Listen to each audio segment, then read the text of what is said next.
സാരമില്ലടാ പോയി, സാരമില്ല. 100 വർഷം ഉപയോഗിച്ച സാധനങ്ങളല്ലേടാ. പിച്ചാത്തിയാണേലും കുറെ ഉപയോഗിച്ച് കഴിയുമ്പോ തേയ്മാനം വരത്തില്ലേടാ. 101 കൊല്ലം തൂറിയ ചന്തിയല്ലേടാ. പിടിക്കുന്നിടത്തൊന്നും നിൽക്കുകയല്ലടാ പോയി. ഒരു ഘട്ടം കഴിഞ്ഞ ഇതൊന്നും ഞങ്ങളുടെ നിയന്ത്രണത്തിലല്ലടാ. മുടിയാനെ കൊണ്ട് ചാകാതിരുന്നാൽ എന്തോ ചെയ്യാനാണെന്ന് പറ.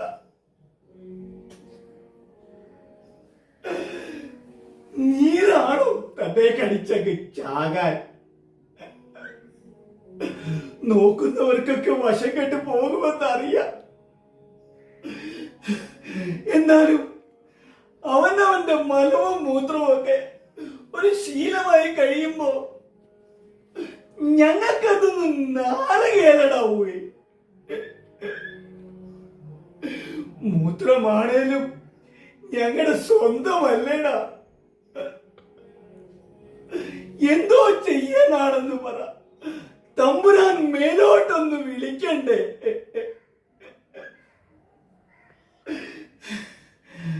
അച്ഛനൊരു അഭിപ്രായം പറയട്ടെ.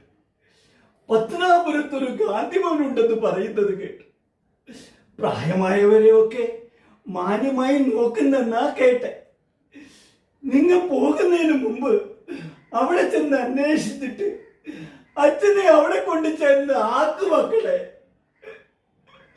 ചത്തു കഴിയുമ്പോൾ എന്നെ എന്റെ കുട്ടനാട്ടിൽ കൊണ്ട് കത്തിച്ച് കളയാ പറയണേ.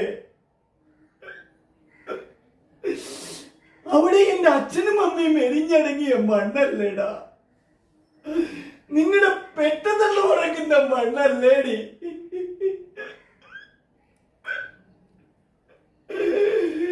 അച്ഛനിപ്പോ പേരറിയാവുന്ന ദൈവങ്ങളോടൊക്കെ എന്റെ മക്കൾക്ക് വേണ്ടി പ്രാർത്ഥിക്കുന്നത് എന്താണെന്നറിയോ?